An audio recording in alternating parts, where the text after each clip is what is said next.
Muy buenas tardes a todos.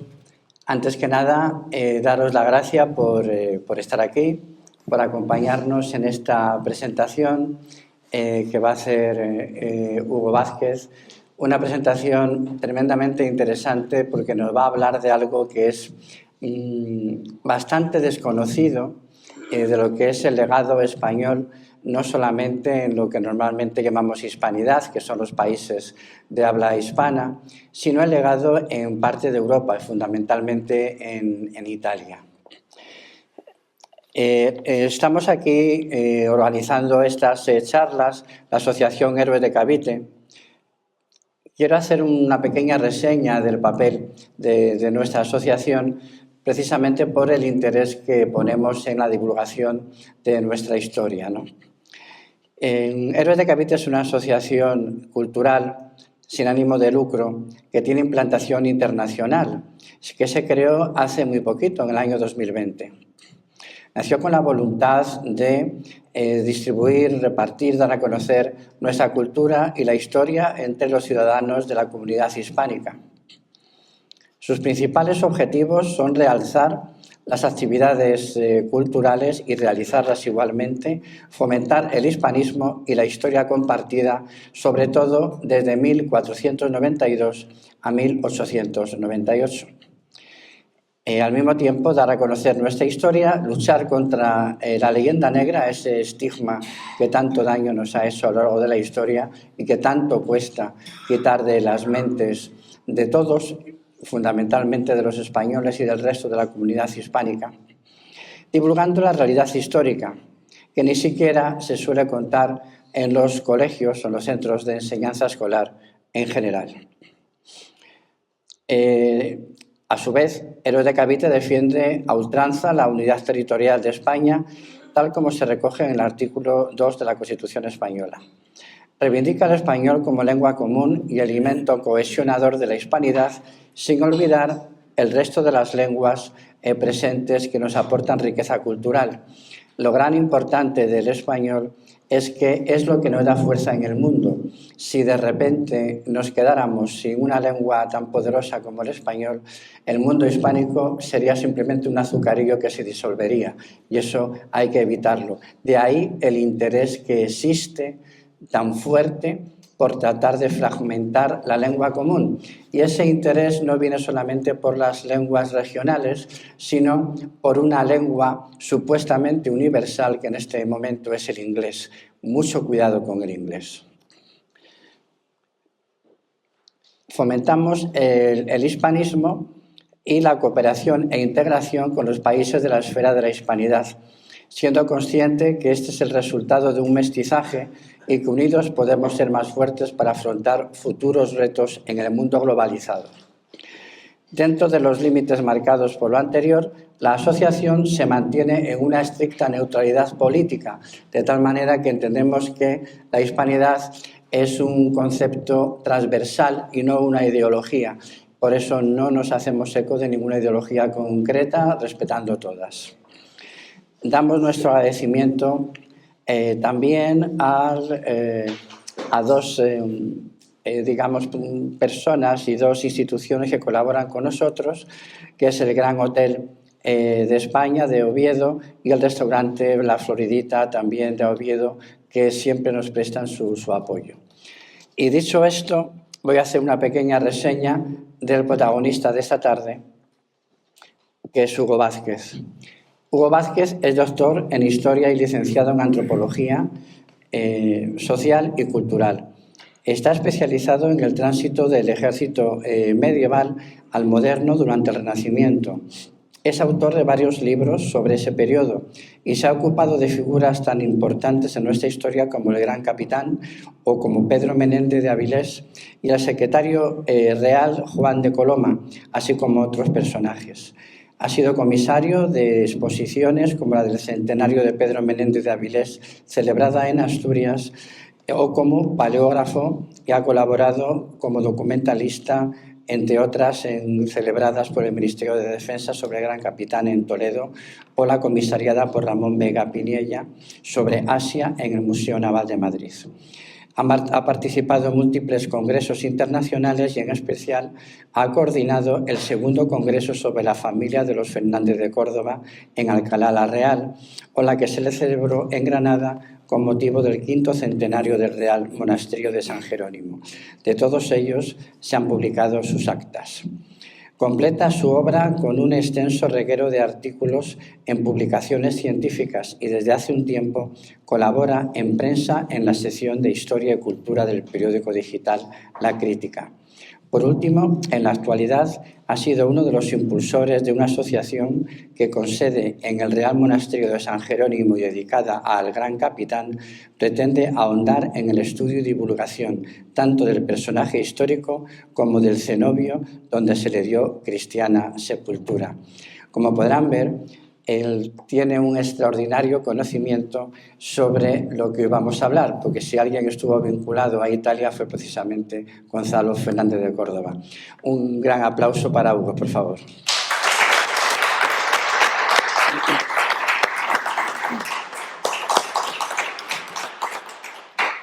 Bueno, muchísimas gracias por la presentación, muchísimas gracias a ti, Marcelino, a José María por esta invitación. Y muchísimas gracias a todos los asistentes. He visto algunas caras que me ha hecho mucha ilusión verlas y, en general, pues darles las gracias por venir. Intentaremos no solo que aprendan algo, sino que además pasen un rato agradable. ¿Se me escucha bien al fondo? Bueno, perfecto, porque iré luego perdiendo la voz paulatinamente. Bien, desde hace algún tiempo proliferan las asociaciones que se están dedicando al hispanismo, es decir, al legado español en América. Y yo no tengo nada en contra de ello, todo lo contrario, lo aplaudo, pero todavía hay una serie de enfoques complementarios en los que deberíamos de ahondar si en realidad lo que queremos es que se tenga constancia de lo que fue España en los siglos dorados. Por un lado, dado los planes de estudios actuales, pues dentro de muy poco habrá que explicarle a la gente qué fue España, para empezar. Es cierto que hay diferencias entre norte y sur, entre este y oeste, incluso que en el territorio nacional hay diferentes lenguas, pero somos un único pueblo y además con un proyecto único y común. Con lo cual habría que deconstruir en qué momentos van surgiendo intereses que atacan en la línea de flotación de ese proyecto y de ese pueblo que es España. De manera complementaria también, otro enfoque es recordar que España fue durante 2 siglos la primera potencia mundial, potencia hegemónica. Y al igual que los Estados Unidos recientemente pues, tienen su impronta y su influencia en todo el mundo, pues durante esos 200 años España influyó y mucho, no solo en América, no solo en Asia, sino también en la propia Europa. Y de eso va justamente esta conferencia, de ver cómo en Italia, que gracias digamos, al cine, gracias a la literatura, pues se presume mucho de un renacimiento italiano, sin la presencia española y sin la influencia española hubiese sido bien bastante distinto o quizá incluso no hubiese sido posible. Y de eso va a ir esta conferencia. El índice es muy sencillo, vamos a dividir la conferencia en 3 bloques. Empezaremos hablando de Roma, para mostrar la verdadera significación de esa influencia, pongo hispana y española, porque en el caso de Roma sí que me voy a retrotraer al pasado. Luego pasaremos a centrarnos en Nápoles y parte de su entorno, ya que fue el centro de la actividad política española en Italia. Y por último, para mostrar un poquito en esas partes en las cuales España no tuvo una tenencia directa, como por ejemplo Florencia, pues en esta querida ciudad, pues para ver si verdaderamente nuestros tentáculos llegaron o no llegaron hasta allí. Lo voy a hacer todo desde un enfoque basado en el urbanismo, en la arquitectura. ¿Y por qué? Pues porque de lo que se trata hoy simplemente no es de maltratar al público con datos, fechas y demás, sino sobre todo un bombardeo de imágenes de manera de que se hagan dándome la razón, que a todo el mundo le gusta que le den la razón, de que España efectivamente fue potente y tiene mucho que decir en Italia. Así pues, vamos a empezar por Roma. Este es el plano actual de Roma. Entonces, lo que vamos a ver en este plano actual es todas esas aportaciones españolas. Lo primero, el centro de la ciudad antigua de Roma, digamos en época del Imperio Romano, eran los foros imperiales, con lo cual vamos a empezar por aquí. En estos foros imperiales, que se hicieron en varias fases, la parte más importante, lo que está señalado en el recuadro, es justamente la ampliación que hizo un emperador de origen español, Trajano. Trajano, como bien saben, nació en la ciudad de Itálica, a día de hoy se llama Santiponce, muy cercana a Sevilla, Y luego, junto con su hijo adoptivo, Adriano, están considerados dos de los 5 grandes, digamos, emperadores que tuvo Roma. En ese complejo, como ven, que repito, supone del 40-50% de lo que eran los foros imperiales, nos quedan importantes vestigios, como son la columna trajana o el mercado de Trajano. Aquí tienen el mercado, hace poco leía en prensa que era una de las primeras galerías comerciales cubiertas, y aquí tienen la columna de Trajano.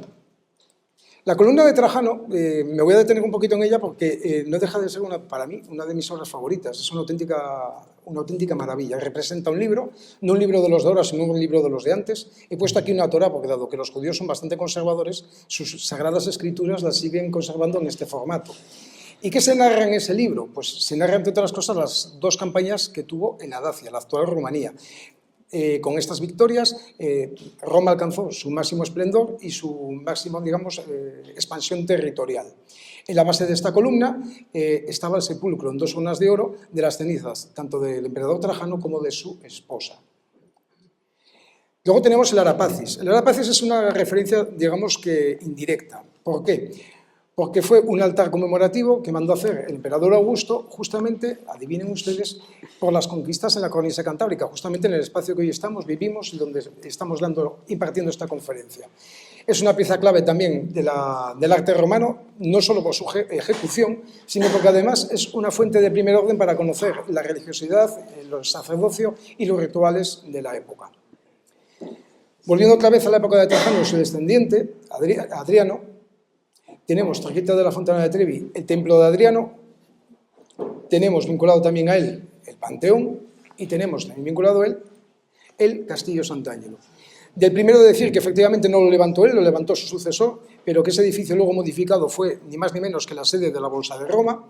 Del Panteón tampoco Adriano fue responsable en su primera traza, sino Agripa, yerno de Augusto, justamente el general romano que conquistó la cornisa cantábrica, y luego el emperador español lo que mandó fue, digamos, reestructurarlo y darle la forma que le ha hecho célebre en el mundo. Y del Castel Sant'Angelo decir que no era un castillo, que en aquel momento, cuando se planificó, iba a ser el mausoleo del emperador romano.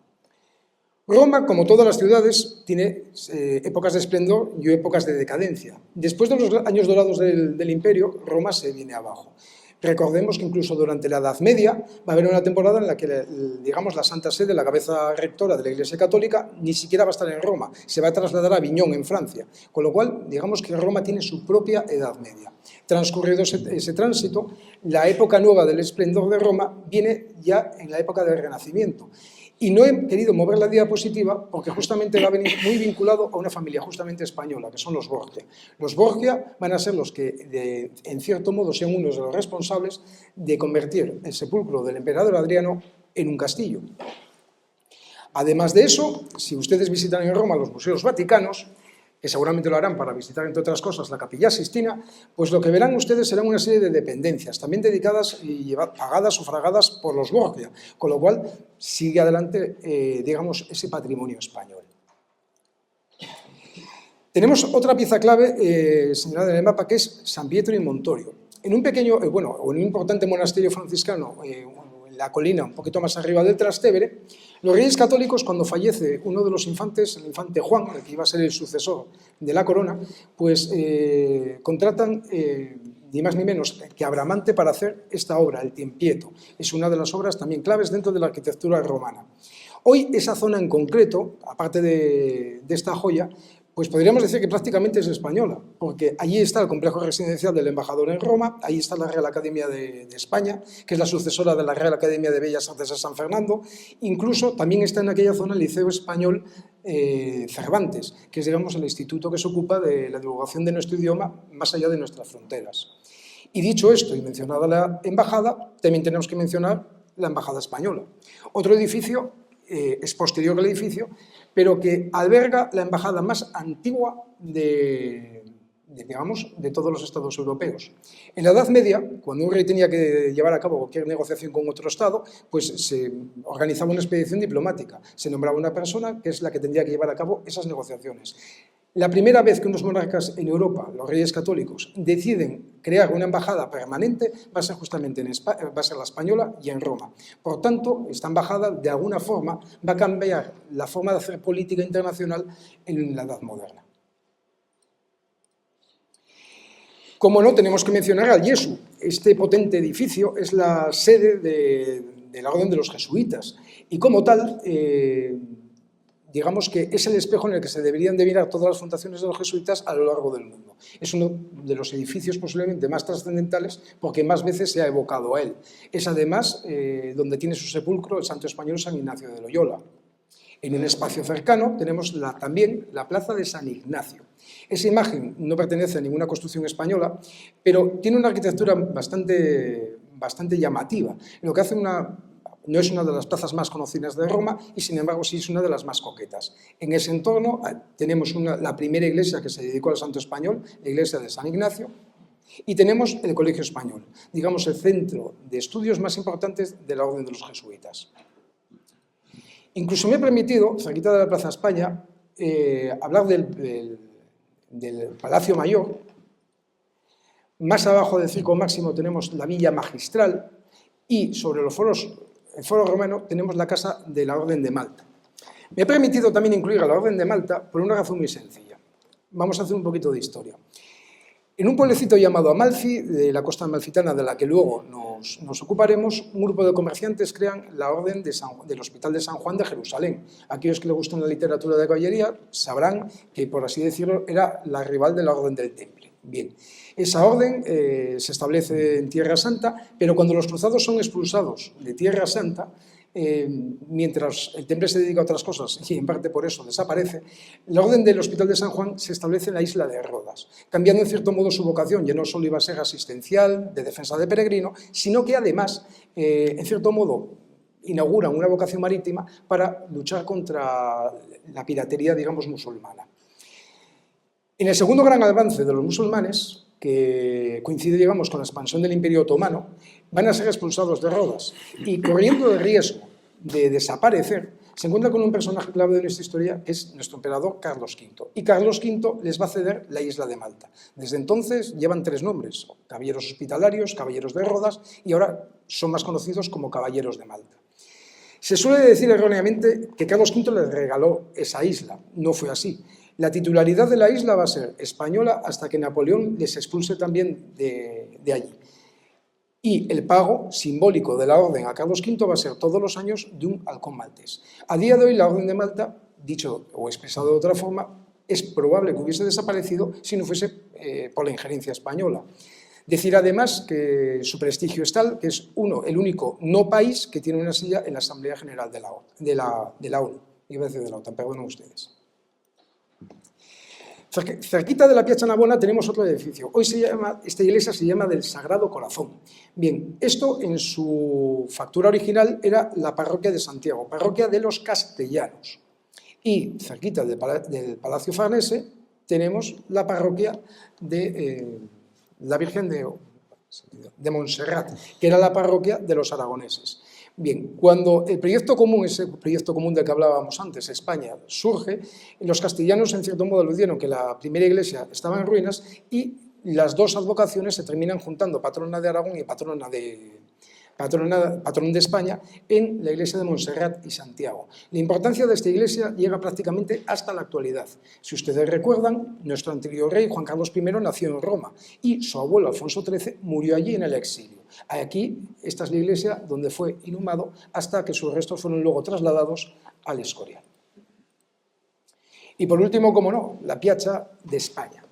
Le he señalado en azul y no le he señalado en rojo porque no tiene absolutamente nada que ver con nosotros. Los turistas generalmente acuden a la ciudad de Roma y quedan maravillados por esa escalinata. Esa escalinata, en realidad, le hicieron los franceses para dar un acceso noble a esta iglesia que hay justamente arriba en la colina, que es la iglesia de la Trinità dei Monti. Por lo tanto, no tenemos absolutamente nada que ver con ella. ¿Qué sucede? Que esa plazoletilla que hay debajo, con una fuente preciosa, está tan sumamente cerca de aquella embajada de España que el Comune de Roma, el Ayuntamiento de Roma, terminó dándole el nombre de España, con lo cual le robamos todo el protagonismo a los franceses. Y de aquí llegamos pues, a una serie de conclusiones. Como ven, la influencia de lo hispano en Roma e Italia es muy relevante, tanto por su cantidad como por su calidad. Y planteo aquí esa pequeña pregunta. Si comparásemos con el caso de Portugal, a los portugueses siempre los consideramos hermanos y a los italianos primos, la pregunta es, ¿hemos sido capaces de influir tanto en ciudades como Lisboa u Oporto? Pues posiblemente no. Segundo, que dicha influencia proviene desde la misma antigüedad, por eso me he retrotraído tanto, pues para señalar la importancia que ya incluso en el Imperio Romano, aunque nosotros, digamos, éramos una pieza clave, aunque el centro de poder no estuviese aquí en España. Y, por supuesto, es mucho más notoria durante la Edad Moderna. Tercero, que la evolución de las ciudades responde a momentos concretos, alterna momentos de esplendor y decadencia, y no es generacional de década en década. Dicho de otra manera, no es progresiva. Esto me ha parecido oportuno señalarlo porque todos aquellos que hemos conocido todas las ciudades de España, incluido Gijón, desde hace unos años para acá, yo, por ejemplo, mi mujer que es de Zaragoza, que no es de aquí, pues suelo jugar a ponerle volver a empezar para que vea cómo era el Gijón donde yo me crié. Bueno, curiosamente, en aquella época, Gijón era una ciudad con muchísimo más trabajo, con muchísima más capacidad adquisitiva, pero sencillamente, como el resto de las ciudades de España y de Europa, no era tan bonita como la hemos dejado ahora. En cualquier caso, no todas las ciudades evolucionan a un ritmo constante, sino que van, digamos, a pocos. Y eso es una de las cosas que veremos a lo largo de esta conferencia. Y por último, que los guías turísticos no suelen ofrecer esta información. La mayoría de los viajeros que viajan por Europa, por el mundo, generalmente acceden a una información bastante tamizada por los intereses del momento. A partir del siglo XIX, del surgimiento de los nacionalismos en todas las partes de Europa, lo que nos vamos a encontrar es que se suele tapar con bastante, digamos, interés todas aquellas aportaciones que han venido desde fuera. Y dicho esto, tenemos que pasar a lo que es el mapa del Mediterráneo, el mapa de España en el Mediterráneo, pues para señalar un poquito cuáles fueron las posesiones españolas en este área. Vemos que Sicilia, el reino de Nápoles, que como pueden ustedes apreciar, era prácticamente la mitad de la Italia actual en aquel momento, el ducado de Milán, momentáneamente la isla de Córcega también fue nuestra, la isla de Cerdeña, y Malta, que como pone aquí, en 1530 dejó de ser española y ya les he dicho que no es así.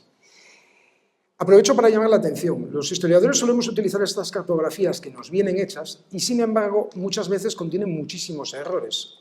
El más evidente queda claro. No se puede hablar de Reino de España en aquella época. La idea de España surge, digamos, con la presencia de los romanos en la península, luego se potencia en la época de los godos, durante toda la Edad Media.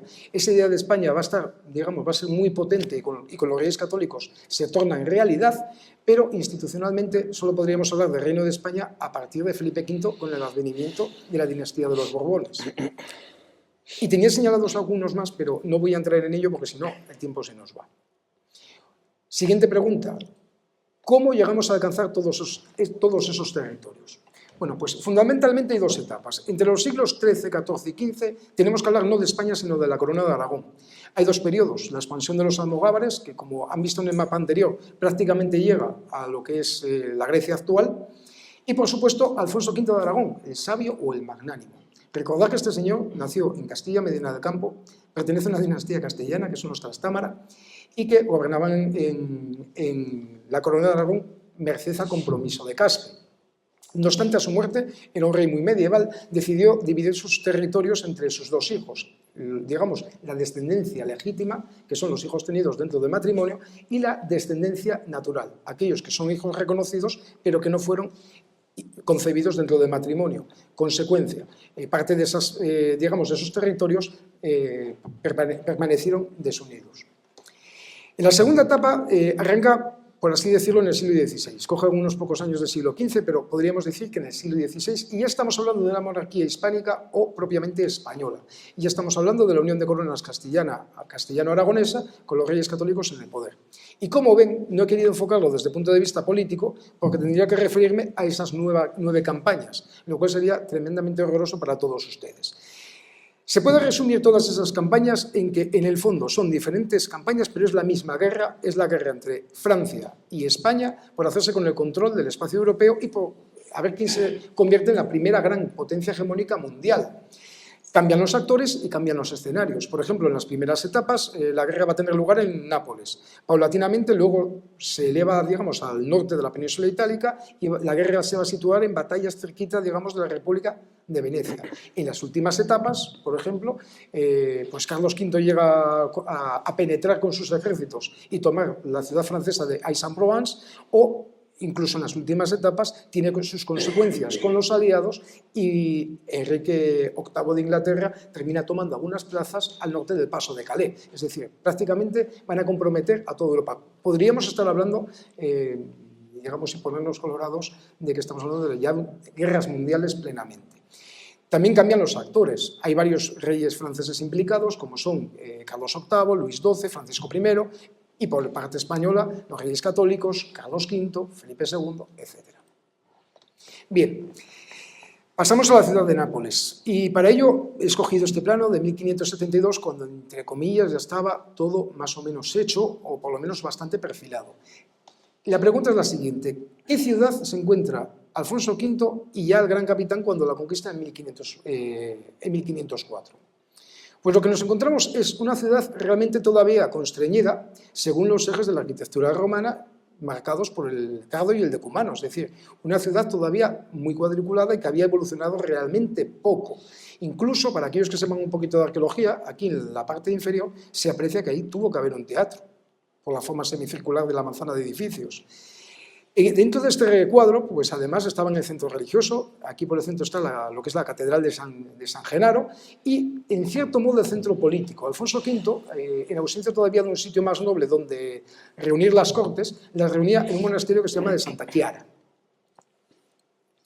Luego, Nápoles, antes de ser aragonesa, antes fue francesa, es decir, de la familia Anjou. Antes de ser Anjou estuvieron los normandos, pues ya de época de los normandos había tres grandes fortalezas que protegían esa ciudad antigua. Tenemos el Castel Nuovo, señalado, tenemos el Castel de Lobo y en el promontorio el Castel Sant'Elmo. Bien, la naturaleza del cambio de la llegada de los españoles a Nápoles es todavía muchísimo más profunda que en Roma. En Roma simplemente la fuimos trufando parlando de edificios notables. Aquí lo que hacemos es una revolución urbanística, por lo que se hace es un ensanche de la ciudad y la ciudad cambia por completo su naturaleza. La parte, digamos, el centro neurálgico de la ciudad se va a trasladar desde esa zona amarilla, que era la zona romana, a esa zona roja, que es la zona ya española. Dicho de otra manera, si ustedes hoy visitan Nápoles, y ya les digo que merece la pena porque es una ciudad, quitando sus peculiaridades, realmente hermosa, lo que van a ver es una ciudad, o lo que van a consumir es una ciudad de naturaleza romana, luego tamizada, pues, digamos, por la presencia española. Refiriéndonos al Castelnuovo, ya en tiempos de Alfonso V, para conmemorar la conquista de Nápoles, mandó hacer un Arco de la Victoria. En este caso, el Arco de la Victoria no fue exento, sino que decidió incorporarlo a Castelnuovo como si fuese su gran portada. Aquí lo tenemos señalado. Es una obra renacentista sencillamente impresionante, donde confluyen los típicos ejemplos, quizás incluso mejor ejecutados, que se deben poner en un Arco de la Victoria, ¿no? Por ejemplo, aquí se representa la entrada de Alfonso V en la ciudad de Nápoles bajo palio. Y, por supuesto, las armas de Aragón, para que quede constancia de que el castillo ha cambiado de titularidad.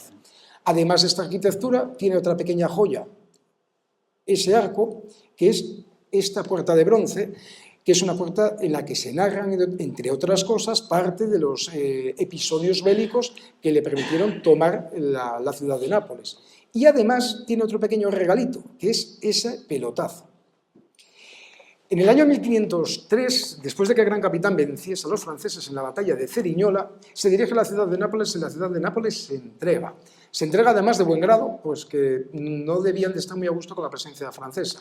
Sin embargo, los franceses se van a enclaustrar tanto en el Castelnuovo como en el Castel de Lobo y, por tanto, los españoles tendrán que combatir para ganarlos. Bueno, pues ese pelotazo es justamente uno de los pequeños testigos de aquellos enfrentamientos y que perduraron en el tiempo.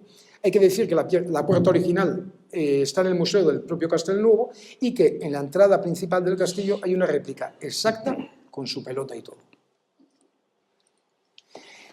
Ya en la época del Gran Capitán, el Gran Capitán termina la guerra en 1504 y es destituido en 1507. Como ustedes comprenderán, tampoco tuvo mucho tiempo a hacer muchas cosas. Sí sabemos, por ejemplo, que su residencia oficial en el Castelnuovo. Cuando en historia algo lo conoce todo el mundo, no se suele registrar. Y tenemos ese dato gracias a que cuando el rey católico viaja a Nápoles justamente para destituirle, se dice que el Gran Capitán abandona, le entrega esa plaza, digamos que son los aposentos nobles, y él se va al Castel Capuano. El Castel Capuano está justamente en la parte interna de la ciudad, es la entrada principal por tierra de la ciudad. El Gran Capitán sabemos que compró una serie de localizaciones es de suponer que se iba a quedar a vivir allí. A fin de cuentas, la mayoría de las rentas, de los títulos y de todas las propiedades que ganó estaban justamente en Nápoles, con lo cual, si no se lo llegan a traer a la fuerza, seguramente se hubiese quedado. Y lo que he marcado en amarillo es una de las cosas que descubrimos, o por lo menos cuyo calado descubrimos hace poco. Ahí estaba localizado un monasterio franciscano cuya iglesia es esa que aparece en la imagen, se llama Santa María la Nova. Y en esa iglesia, el gran capitán lo que manda a construir es una gran capilla, casi tan importante como la nave central del templo, en la cual pensamos que ubicó su primer, digamos, proyecto para hacer un panteón familiar. De hecho, en la fachada exterior no solo se muestran las armas de los reyes católicos, sino además las del propio gran capitán. Pero como ven, lo importante es que se está saliendo ya de lo que era la ciudad clásica, la ciudad romana. Sin embargo, el verdadero arquitecto de esa revolución napolitana es este señor pintado por ni más ni menos que por Tiziano. Su nombre era Pedro Álvarez de Toledo y si conocen el apellido, pues comprenderán que este señor era hijo del segundo duque de Alba y por tanto hermano más pequeño del tercer y gran duque de Alba. A este señor le debemos varias cosas, o por lo menos en su época se pone, digamos, la piedra para varias cosas. Esa manzana que acabo de señalar en amarillo era, entre otras cosas, tenía varios servicios. Uno de ellos eran unos aposentos para aristócratas españoles que acudían a la ciudad de Nápoles. Es de entender que muchos de ellos acudían justamente con cargos militares. Además, en esa manzana había un hospital, había un banco y había una iglesia que era la iglesia de Santiago, como vimos en el caso de Roma, era la parroquia de los españoles. Esa manzana, a comienzos del siglo XVIII, es derruida y se levanta este edificio. Este edificio a día de hoy es el ayuntamiento de la ciudad de Nápoles. La entrada principal es la que, como ven, tiene las banderas y esa entrada que está señalada en rojo es la actual parroquia de Santiago y parroquia de los españoles. No van a visitar muchas ciudades en Europa donde en un edificio noble, justamente en el corazón de la ciudad, tengan justamente una iglesia española adosada. En su interior se metió el sepulcro del tiempo de Pedro Álvarez de Toledo y de su esposa, magnífico sepulcro renacentista. Otro edificio que nace por aquel momento es el Palacio Virreinal. Como ven, cada vez nos vamos trasladando más hacia el norte de la ciudad. El estado actual es este. Bien, no sabemos exactamente cómo era el edificio actual porque Pedro Álvarez de Toledo fue uno de los muchos virreyes que pasaron por allí en 200 y pico años. Es decir, cada virrey luego llegaba y hacía una serie de modificaciones al edificio. Y además, cuando Nápoles se convierte en un reino independiente, pues el edificio cambia de categoría, pasa de ser un edificio virreinal a un edificio real, es decir, un palacio real. Mucho más importancia tiene que Pedro Álvarez de Toledo le proporcionase a la ciudad lo que iba a ser ahora su eje fundamental, ya no solo el Carlo y el Decumano romanos, sino la Vía Toledo. Por supuesto, el nombre es en honor a él y no la ciudad manchega. Es una calle verdaderamente kilométrica. Arranca, todo turista que vaya seguramente no la pisará una, sino varias veces, porque arranca en la Piazza de Plebiscito, donde está el Palacio Real, el Teatro Real de San Carlos, una galería comercial y una iglesia terrible, porque se parece, quisieron copiar el Panteón los franceses, que está dedicada a San Antonio de Padua. Luego, a mitad del recorrido, tenemos el Museo de Arqueología y al final del recorrido tenemos un museo importante, el Museo de Capodimonte. En el Museo de Capodimonte muchas de las colecciones también tienen que ver con España. De hecho, para aquellos especialistas en moderna, ahí es donde se custodian los famosos tapices de la batalla de Pavía. De todas esas guerras que se acometieron en ese listado que he propuesto antes, la batalla de Pavía es una de las más especiales, sin lugar a dudas, dado que se consiguió uno de los mayores éxitos, prender al rey de Francia en persona. Francisco I allí mordió el polvo. Y, de la misma forma, esa Vía Toledo parte en dos la ciudad. Por un lado, al sur, lo que sería la ciudad noble, y al norte, esa pequeña colonia que, si ustedes la visitan, se conoce como el Cuartel Español o el barrio de los españoles. Y esto tiene una importancia capital. También me voy a detener un poquito en ello. Cuando en 1504 el gran capitán termina la conquista del reino de Nápoles, parte de los efectivos con los cuales lo había conseguido se tiene que licenciar. Obviamente no se podía mantener un ejército tan caro y además la corona los necesitaba en otros escenarios. Pero otra parte de aquel ejército se queda en Nápoles a modo de reserva. Era necesario, pues que estaba muy lejos y además, como la experiencia demostró, Nápoles volvió a ser asediada en varias ocasiones. Lo que marca esa zona es justamente una serie de viviendas que, como se ve, son más pequeñas, son más humildes. Si estuviesen en Nápoles, luego veremos las imágenes, pero si estuviesen en Nápoles verían que eso es un promontorio de difícil construcción y demás. Pues esa es la zona donde justamente se asentaban esos soldados españoles. Nápoles se había convertido, y esto en el punto de vista de la historia militar es muy relevante, en uno de los primeros centros de adiestramiento de los ejércitos europeos. Muchas de las personas que luego fueron a Flandes, que fueron a América, incluso que fueron a Asia, primero pasaron por Nápoles. Y un ejemplo, hace poco lo citaba justamente en la ponencia de Pedro Menéndez de Avilés. Su yerno, de aquí de Gijón, Pedro Menéndez de Valdés, declara haberse formado en Nápoles antes de ir con su suegro, digamos, en calidad de comandante militar. El aspecto que presentan hoy estas calles, muy pintoresco, lo cual a los turistas les encanta, pues es más o menos este, y yo les recomiendo que hagan como el de la fotografía, que tomen la fotografía desde la vía Toledo. No es necesario ir un poquito más allá. Y cómo no, en ese entorno, la ciudad de Nápoles ha dedicado una placa a uno de aquellos soldados célebres que estuvieron allí, ni más ni menos que nuestro escritor Miguel de Cervantes Saavedra. Tiene placa y tiene calle. Bueno, y esta imagen la he querido poner porque, como tiene otro juego de volúmenes, aquí se aprecia un poquito más lo que es esa transformación de la ciudad que cometieron los españoles. Antes de continuar con Nápoles, vamos a ver un poquito cositas de su entorno.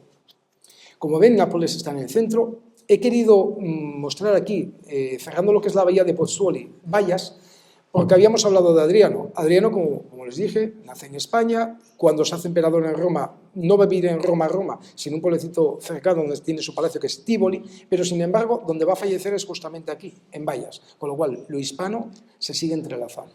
Y luego, pues, van a ver ustedes que más adelante nos vamos a ocupar de Caserta, muy cerquita de Capua, ya en el interior, de Gaeta, al norte, en el Golfo de Nápoles, la gran isla de Ischia, y, como no, de Capri, que junto con lo que es la costa amalfitana, que arranca en Sorrento, pasa por Amalfi y termina en Salerno, más o menos, fue sin lugar a dudas el destino de lujo de los millonarios de todo el mundo allá a mediados del siglo XX. Bien. En Amalfi, como ya habíamos hablado antes, nació la Orden de San Juan. Es una ciudad verdaderamente pequeña y, a pesar de ser verdaderamente pequeña, todos los días aquí atracan unos cuantos cruceros. He de confesar que antes de dar la conferencia he comparado los datos, porque yo siempre la comparo con Candás, y es más pequeña que Candás. Candás a día de hoy tiene unos 7.000 habitantes y Amalfi supera con poco los 5.000. Bueno, no obstante, con esos 5.000 habitantes es una ciudad importante. Como ven, tiene una catedral muy coqueta y en su cripta está enterrado ni más ni menos que San Andrés. ¿Por qué ponemos esto? Porque se recuerda en esa cripta que quien pagó esas obras fue el rey Felipe II de España. Es decir, y he puesto esta placa, disculpen la fotografía, esta es mía y verdaderamente mala, pero salpicado por todo el sepulcro podrán ustedes encontrar en repetidas ocasiones justamente la heráldica de la corona española. Y aquí voy a hacer otro pequeño inciso, cuestiones de cultura general. Aquí tienen representados a modo grosso lo que han sido los 3 estandartes que durante el siglo XVI han capitaneado los ejércitos españoles. Primero tenemos la heráldica de los Reyes Católicos con, detrás, digamos, protegiéndolos, el águila de San Juan. El águila es el animal que representa al evangelista en el Tetramorfos. En la época de Carlos V se suprime ese águila, se meten otros símbolos como son las columnas de Hércules y se permuta por un águila bicéfala que no tiene ninguna significación religiosa, es una significación política.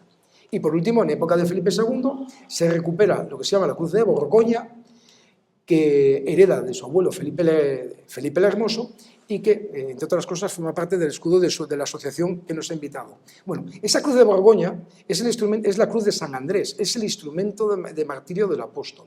¿Y por qué me refiero a ella? Porque llama poderosamente la atención que el ejército español, a pesar de estar tan vinculado a este símbolo, y por otro lado, que la ciudad de Amalfi fue durante 2 siglos española, no se estableciese ninguna relación real entre el ejército y San Andrés. En realidad, los ejércitos españoles siempre fueron mucho más fieles que la corona y siempre fueron fieles a un patrón, Santiago Apóstol. De la misma forma, cuestiones de cultura general, en Aragón hace un tiempo se quisieron revisar todos los escudos municipales y a todas aquellas villas y ciudades de Aragón que en su momento habían sido encomiendas de la Orden de San Juan, recordemos, la Orden de San Juan nace en Amalfi, se les pone el águila de San Juan Evangelista. Bueno, como señalaba el profesor Manuel Gracia Rivas, esto es una terrible equivocación, dado que la Orden de San Juan no refiere a San Juan Evangelista, sino a San Juan Bautista, con lo cual esto debería de corregirse. De la misma forma que antes no lo he señalado, pero lo señalo ahora, en la heráldica de los Reyes Católicos, el águila no debería estar coronada, debería llevar el halo de santidad, puesto que hace referencia a San Juan. Pregunta, ¿es erróneo? No. La forma de representar los escudos, y no solo los escudos de la realeza, sino también nobiliares, en la época no era canónica, con lo cual muchas veces se representaba de otras formas. Dicho de otra manera, lo normal es encontrar el águila de San Juan con el aro de santidad, pero tampoco sería extraño que lo encontrásemos el águila coronada. De la misma forma que el águila bicéfala, dado que no es un símbolo religioso, no debería portar esos aros de santidad, y sí la corona. Aquí es mucho más sencillo porque podemos referir a que es el mismo emblema que van a utilizar los zares en Rusia, y allí siempre son dos águilas coronadas. Y por último, para que ustedes puedan estimar el poder que tuvo Amalfi a pesar de esos pocos 5.000 habitantes, esa es la bandera que llevan todos los barcos de la Armada italiana en la actualidad y representan a las 4 repúblicas navieras o marítimas de su historia. Arriba, Venecia y Génova, abajo, Amalfi y Pisa. Amalfi sobre fondo azul y no sobre fondo rojo, pero comparte la simbología con la Orden de Malta. Bien, de aquí saltamos a la Catedral de Salerno. Como ven, Salerno fue otra ciudad muy importante en el periodo. De hecho, en la Baja Edad Media tuvo una de las universidades de medicina más importantes de toda Europa. Tiene su catedral y, cómo no, tiene su cripta. En este caso he escogido esta fotografía. Es una cripta, dado que también está pagada por la corona española y más o menos pertenece al mismo periodo. Como ven, hay muchas semejanzas. Esta vez no he querido poner la foto del sepulcro. Por otro lado, he querido traer a la Catedral de Salerno porque aquí es donde está enterrado ni más ni menos que San Mateo, patrón de Oviedo. Con lo cual, también tenemos un pequeño vínculo con esta ciudad. Y de aquí pasamos a la mala leche que tiene de denominar castillos aragoneses a ciertos enclaves. Cualquiera de ustedes que visiten la Nápoles actual, si viajan por la comarca, verán que siempre se les dice que visiten tal castillo aragonés o el otro. Aquí he traído 2 de los más importantes. En verdad, no son castillos aragoneses. Casi todos, digamos, arrancan su fundación en época de los normandos, son construcciones normandas, y luego se van a modificar, pero no se van a modificar, como les señalaba antes, en el periodo, digamos, aragonés, sino en el periodo español, con lo cual estos castillos los podríamos denominar, 1, o castillos normandos, en justicia lo son, o 2, castillos españoles, por las reformas que se cometieron en ellos. Esos 2 que he señalado son el castillo de Ischia, que como ven es precioso, a mí particularmente me gusta mucho más esta isla que Capri, y esto fue sede real. Cada vez que había algún problema en Nápoles, la familia real napolitana viajaba hasta Ischia y aquí se ponía a resguardo. Así lo hicieron, por ejemplo, cuando la guerra con Francia. Y por otro lado, el castillo de Gaeta, un sitio verdaderamente maravilloso. Gaeta no solo ha participado de los conflictos de los extranjeros en Italia, sino de los propios conflictos en Italia. En la época de Gran Capitán y durante la presencia española, Gaeta era la, digamos, ciudad más al norte del reino de Nápoles. Hoy, sin embargo, es la ciudad más al sur del Alacio, de la región cuya capital es Roma. Además, hay que decir que en este castillo fue donde se concluyó la guerra con los franceses, aquí fue la última batalla, aquí fue donde se firmó, digamos, la entrega, las capitulaciones de la entrega del reino de Nápoles al Gran Capitán. Y otra cosa tremendamente particular, y es que si van ustedes a Nápoles no lo van a poder visitar, porque todavía a día de hoy es un cuartel. Con lo cual, imagínense ustedes los años y los siglos que lleva esta fortificación, digamos, en uso. Verdaderamente asombroso. Y volviendo a Nápoles, ahora ya sí, debemos ocuparnos de ese señor de ahí, que como ven se llama Carlo di Borbone y pone que es rey de Nápoles y de Sicilia, mientras que la fotografía se parece sospechosamente a Carlos III, porque es Carlos III. Bien, les cuento. En el año 1700 muere el último Austria español, Carlos II, y a partir de ahí se inicia un conflicto que ya es una guerra civil. Como siempre hablamos de la guerra civil en singular, olvidamos que hemos tenido otras, y eso es un conflicto civil entre los partidarios de los Austrias y los partidarios de los Borbones. Una de las consecuencias que va a tener ese conflicto es que cuando termina, no solo tenemos una nueva dinastía, sino que todas las propiedades, o prácticamente todas las propiedades en Europa, las perdemos. Ni a Francia, ni a Gran Bretaña, ni a Inglaterra le interesaba bajo ningún concepto que España volviese a levantar cabeza. Y sesgarle todo ese patrimonio pues, nos dejaba en una situación, entre comillas, complicada.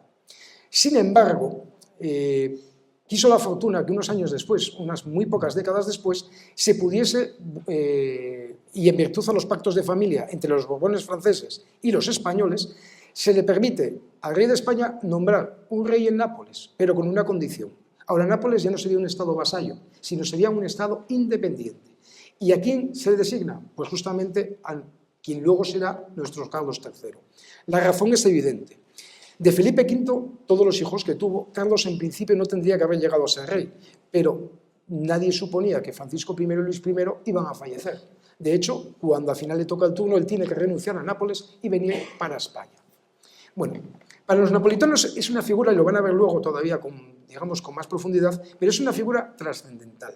Básicamente por dos razones. Primero, porque por fin son independientes, por fin pudieron gozar de la autonomía que ellos pedían.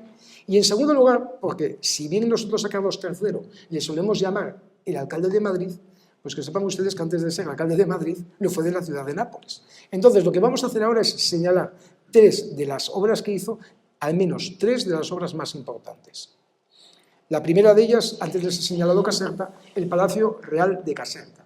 Como ven ustedes, es deslumbrante. Es del corte versallesco y en su momento fue uno de los palacios reales más importantes del continente europeo. El mensaje estaba claro. A partir de ahora hemos iniciado una dinastía aquí, borbónica, de origen español. Recuerden que Carlos III había nacido en Madrid y que va a tener su proyección europea.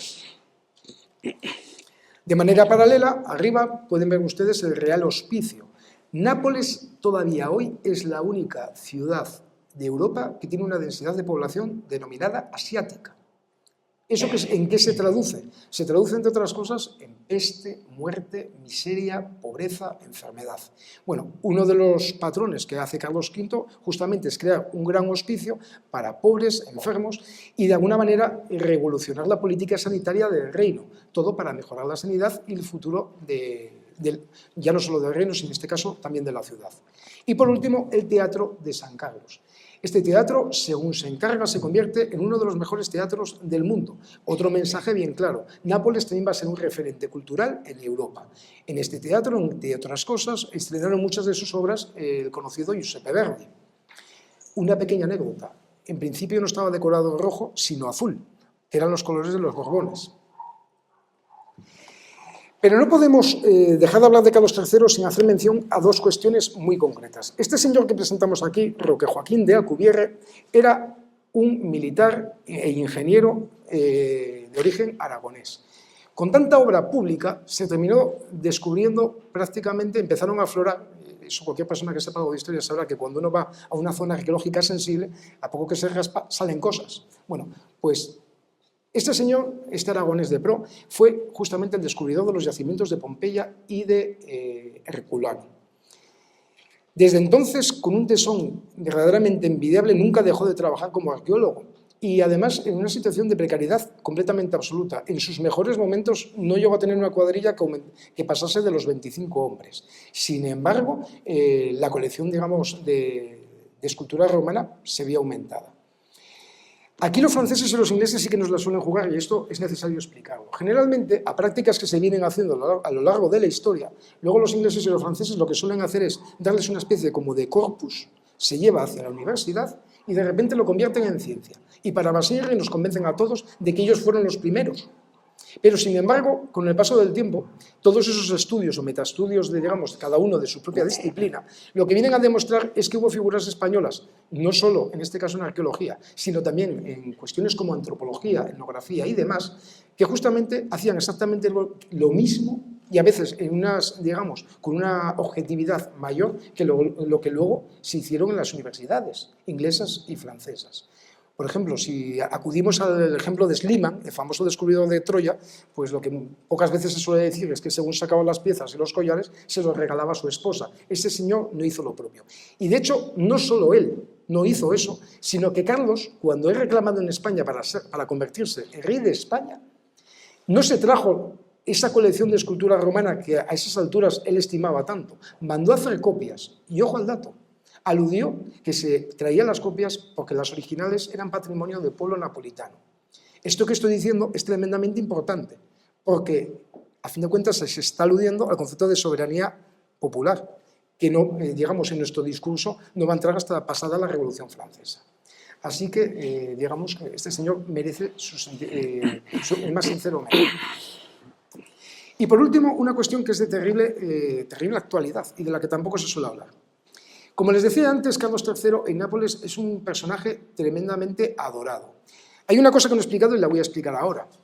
Cuando en 1504 el gran capitán conquista Nápoles, lo hace en unas condiciones, bueno, que no son las mejores ni para la ciudad ni para el reino de Nápoles. Me explico. Unos poquitos años antes hay un señor llamado Cristóbal Colón que descubre América.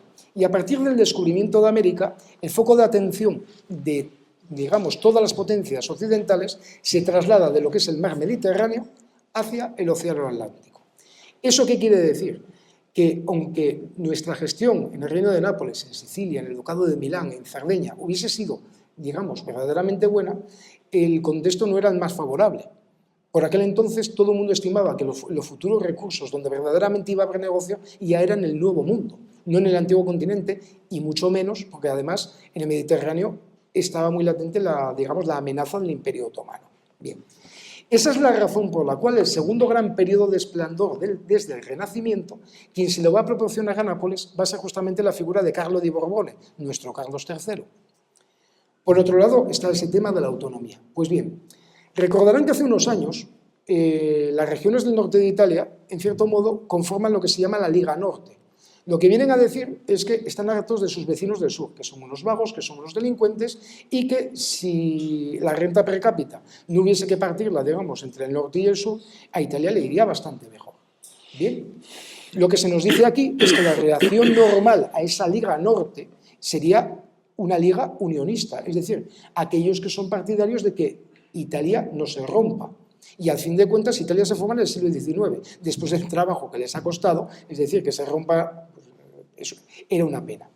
Sin embargo, de lo que no llegaron noticias aquí a España, es que lo que sabía, otra de las reacciones es que entre Nápoles y Sicilia lo que se había creado era una liga alternativa, la Liga Neo-Borbónica, que, fíjense ustedes, lo que pretenden, y esto es verdaderamente espectacular, es que se vuelva a constituir el reino de las dos Sicilias.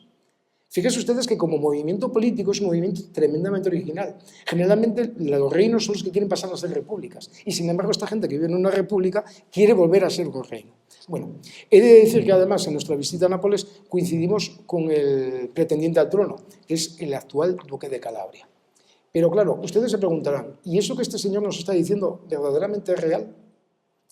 Esto que ven aquí son las banderas con las cuales los ultras del Nápoles van a los partidos de fútbol los domingos.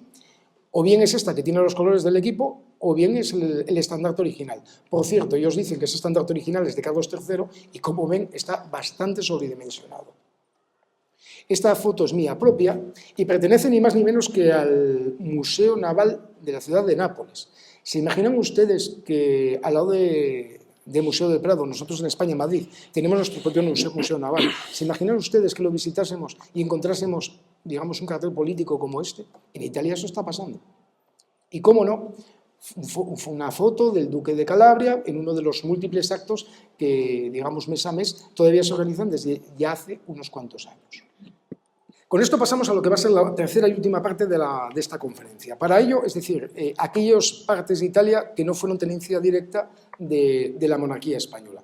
Para eso tenemos que recuperar un plano de 1494, anterior a la llegada del gran capitán, pues para ver exactamente qué formaciones políticas, qué estados había.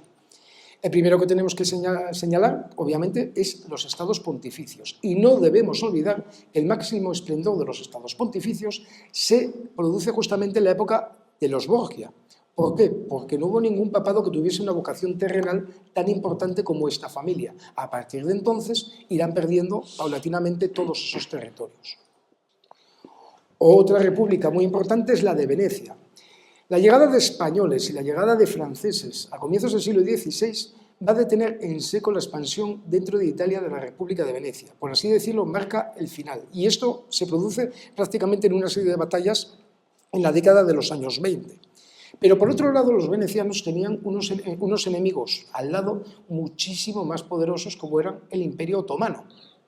Al igual que hemos hablado de las guerras italianas, que es como se conocen en la bibliografía, ese enfrentamiento progresivo y constante entre Francia y España, hay otras guerras que también tienen varias etapas y que se conocen como guerras turco-venecianas. En esas guerras turco-venecianas, obviamente quien va a salir perdiendo va a ser Venecia. Pero no siempre, porque en ciertas ocasiones Venecia, en esas ligas santas en las cuales también participa el papado, va a recibir el apoyo de España y entonces las cosas no les irán tan mal. Por ejemplo, el Gran Capitán, una de las cosas que les va a devolver a Venecia es la isla de Cefalonia. Antes de la guerra con Francia, pues esa isla de Cefalonia que se habían tomado los otomanos, la recupera para los venecianos. Y por supuesto, la batalla de Lepanto, donde los venecianos también van a estar presentes. Como no, la República de Génova. De todas es posiblemente la que mejor le va, y le va bien en base a dos datos. Primero, en 1528 se va a producir un nuevo asedio de la ciudad de Nápoles, y esta vez estuvieron a punto de tomarla porque por mar ni más ni menos iba la poderosa escuadra de Andrea Doria, aquel que se hizo representar a sí mismo como el dios Neptuno, casi nada. El caso es que aquí las guerras no siempre se ganan en el campo de batalla. En este caso, el éxito fue diplomático. Carlos V consiguió que Andrea Doria se pasase al bando español. Y desde entonces, ya lo digo, fue una de las familias más fiel a la corona española y que mejores servicios dio. Pero por otro lado, hay otro punto tremendamente importante, y es que banqueros genoveses fueron justamente los que sostuvieron la economía de España. Hay que decir, y siempre lo digo, como bien sabe el señor Marcelino, que España fue una potencia en muchas cosas, pero no una potencia económica. El dinero que entraba muy alegremente también salía muy alegremente. Y cómo no, donde nos vamos a detener, pues es posiblemente la más famosa de todas, que es la República de Florencia. Y para hablar de la República de Florencia, y como ya estaremos cansados que llevamos un rato, en esta parte de la conferencia vamos a pasar a modo un poco cuento o modo relato, porque tendremos que referirnos a este matrimonio. Bien. Los Medici son una familia italiana que de aristócratas no tienen absolutamente nada. De hecho, llevan su apellido médico. Eso quiere decir una profesión liberal. Y si se tiene una profesión liberal, generalmente los aristócratas no la solían ejercer. Con lo cual, no tienen un origen aristocrático. ¿De qué vivían estas familias? Primero, de las pugnas internas con otras familias. En casi todas las ciudades-estado de Italia suele haber varias familias que se enfrentaban entre sí y se robaban las unas a las otras. En el caso de los Medici fueron los Pazzi. ¿Y cómo consiguen vencerlos? Pasándolos todos a cuchillo. Que conste, esto no es reprobable porque los Pazzi intentaron hacer lo mismo. Con lo cual, es decir, el más fuerte ganó, el más espabilado. ¿De qué otras cosas vivían? Vivían también los Medici, por ejemplo, de cobrar las rentas del papado. En aquel momento no había una infraestructura administrativa para que el papado pudiese cobrarlas directamente, y de actividades como la banca. Y aquí puntualizo siempre. Cuando se habla de que la banca nace en Italia, me parece fatal porque da a entender que los franceses y los españoles en el fondo éramos tontos, que no teníamos esa idea de economía. Y sin embargo, no tiene nada que ver con esa razón. Significa que la aristocracia española y francesa no se les permitía dedicar a ganar dinero con dinero. Eso se consideraba usura y era un pecado capital. Sin embargo, ¿a quién se le dejaban, digamos, esas empresas monetarias? A los judíos, que nunca han tenido ningún problema con el dinero, y por otro lado, a estas familias italianas que, como controlaban los colegios cardenalicios, podían hacer de las suyas sin que nadie les reprendiese. Pero, repito, no es que ellos tuviesen un mejor ojo económico. Bueno, estos Medici, la figura principal de ellos es Lorenzo el Magnífico, y en torno a 1492 fallece. Y entonces el declive de los Medici es muy rápido. En 1494, 2 años después, entra el primer ejército francés en la península itálica, el de Carlos VIII. Y lo primero que hace es tomar Florencia. Y al tomar Florencia, recordarán ustedes a Maquiavelo, porque es de esa época, los primeros que salen de Florencia son justamente los Medici. Y aquí vemos otra diferencia de carácter entre los españoles y los italianos. Cualquier español que hubiese sido expulsado de su tierra hubiese montado en cólera. Los Medici no. Hicieron una quiniela, vieron que el pronóstico acertado era Francia, todo el mundo pensaba que Francia iba a ganar la guerra y se pasan a combatir del lado francés, del lado de los mismos que les habían expulsado. Bien. Pasa el tiempo, por suerte para nosotros, tanto los Medici como los franceses pierden esas guerras y surge esta figura, Cosme I. Y Cosme I decide hacer un cambio de política. Ahora sí, parece que Carlos V es intratable, con lo cual hay que apostar por él. Y en virtud a varias batallas y varios episodios en los cuales se le echa una mano, Carlos V decide premiar a la familia Medici y les devuelve el poder de Florencia. Bien, En ese momento, este señor Cosme I se viene arriba, él se quería muchísimo, y se dirige al emperador y le dice: Su Majestad, me gustaría casarme con una de sus hijas. Si no es legítima, por lo menos que sea natural. Y no sabemos si el emperador se murió de risa o se enojó, pero la respuesta fue rotunda: no. Entonces tuvo que buscar en el mercado matrimonial a una mujer que estuviese disponible y entonces encontró a esta magnífica y hermosa mujer. ¿Adivinan ustedes? Su nombre se llama Leonor Álvarez de Toledo. Es hija del virrey de Nápoles, del que hemos hablado anteriormente, y por tanto sobrina del gran duque de Alba. Y por supuesto una de las mujeres más importantes de la Italia del Renacimiento. Bien, juntos como matrimonio, hay que decir, que fue por interés, al final fue un matrimonio bien avenido, se fueron a vivir al Palazzo Vecchio. Es comprensible porque si ustedes visitan Florencia, el Palacio de los Medici es verdaderamente horroroso. Además, como parte de un lateral es visible, como diríamos aquí en Asturias, y todo fachada. Es decir, la parte noble es la parte de fuera y ven que la obra, el alma del edificio, es bastante corriente. El hecho de que los Medici se estableciesen en el Palazzo Vecchio, cosa que no se suele decir cuando los turistas visitan Florencia, es una auténtica atrocidad y un auténtico ejercicio de tiranía como no se ha visto en ningún lugar de Europa. ¿Por qué? Imagínense ustedes. En el próximo pleno municipal de Gijón, la alcaldesa, Morillón, se acerca y cuando ve que es un edificio grande, que el Ayuntamiento de Gijón además está muy bien ubicado porque tan pronto se está en el muelle como se está en la playa, decide quedárselo. Bueno, pues eso fue lo que hicieron justamente los Medici. Esto era el ayuntamiento de la ciudad, por así decirlo. No era de los Medici. A partir de aquí, no solo se instalan en él, sino que se inicia un programa de blanqueamiento de la familia. Por cierto, tampoco nada original. Los 3 puntos clave sobre los que gira ese programa de blanqueamiento de las familias italianas son siempre los mismos. Y ha eludido 2 puntos. El primero, el papado. Como ellos controlan el colegio cardenalicio, prácticamente los papas siempre eran italianos. Simplemente era la familia más pujante del momento. El segundo, enlazar con las familias que sí son aristócratas, tanto españolas como francesas. Por ejemplo, Borgia, César Borgia, había enlazado con los reyes de Navarra. En este caso, pues bueno, se han llevado una mujer verdaderamente importante y además guapa e inteligente. Con lo cual ya les da esa pátina, por así decirlo, de nobleza.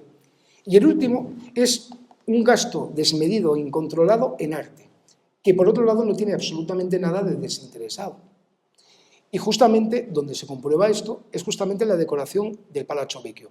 Si alguno de ustedes ha visitado este palacio, verán que hay 2 partes, una parte masculina del edificio y una parte femenina, es decir, las estancias de los hombres Medici y las estancias de Eleonor.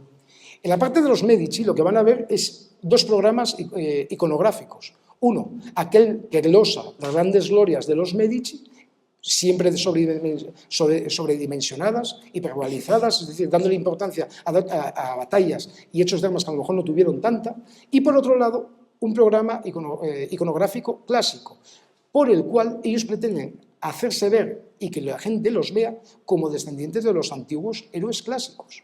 Sin embargo, si luego pasamos a la parte femenina, nos encontraremos que Leonor rompe por completo ese discurso. Primero, porque sí es verdad que aparecen cosas de la iconografía clásica, pero no con la intención de hacerse descender de ellos, sino son otras intenciones. Por ejemplo, en una de las estancias más personales de Leonor aparece representada Penélope. Y Penélope es el símbolo de la mujer, de la buena mujer, de la mujer fiel y abnegada por excelencia. Se pasó toda su vida esperando a que Ulises volviese de la guerra de Troya. En el Real Monasterio de San Jerónimo de Granada, donde está enterrado el gran capitán, María Manrique también incluye a Penélope, porque es una figura, es una virtud. Y por otro lado, además de los elementos clásicos, vemos muchas referencias religiosas. Curiosamente, en la parte masculina, donde residió un papa, no hay pintura religiosa apenas, y sin embargo, en la parte femenina no solo hay pintura religiosa, sino que está la única capilla que tiene, digamos, que tiene esa parte del palacio. Pero no es solo importante, bueno, y otra cosa, por cierto, en la que rompe el discurso iconográfico es justamente este. El uso de la heráldica en Italia y en España también es completamente distinto. En España, cada obra que cometía un noble siempre iba acompañada de su escudo de armas personal, o lo que es lo mismo, todos sus apellidos reunidos más o menos en el blasón familiar. Sin embargo, en Italia, vayan a la ciudad que vayan, lo que van a ver siempre es el escudo no de la persona, sino de la familia. permítanme la broma, es decir, lo importante es la familia. Es decir, y como ven, tanto en el sepulcro de los Medici, como en el Palazzo Vecchio, como este que hace referencia a un personaje eclesiástico, habida cuenta que cuenta con un capelo, siempre se representa el mismo escudo. Sin embargo, en la parte femenina del Palazzo Vecchio, doña Leonor consigue que se haga una excepción, y entonces se incluye esta heráldica, que es, aquí tienen un ejemplo, una fotografía propia, que es la heráldica de su marido, Medici, y la suya, Álvarez de Toledo. Ese es el escudo de armas que también pertenece al Gran Duque de Alba. Sin embargo, el proceso todavía no había terminado del todo. El proceso concluye, y en esto me darían la razón absolutamente todos los historiadores florentinos. El proceso de blanqueamiento concluye cuando la propia Leonor se ocupa de la gestión de comprar el terreno, de levantar, reorganizar y trasladar la familia al Palazzo Pitti, que está justamente a la otra orilla del río.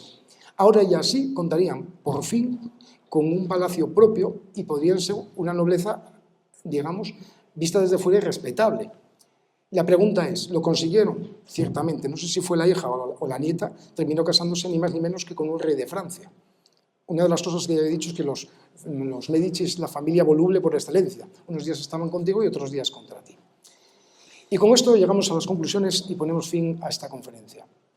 Como ven, creo haber demostrado que la presencia italiana en España, al revés, española en Italia, no solo es densa, sino además fue determinante. Hoy, gracias al cine, gracias a la literatura, se habla de un renacimiento italiano y generalmente se hace hincapié en que eso lo consiguieron ellos por sí mismos. Bueno, como podrán ver, eso no fue así. Posiblemente a día de hoy en Italia no se hable español, pero Nápoles y otras muchas ciudades fueron tan españolas como La Habana en Cuba, como Buenos Aires en Argentina o como Manila en Filipinas. Muchísimas gracias por su atención.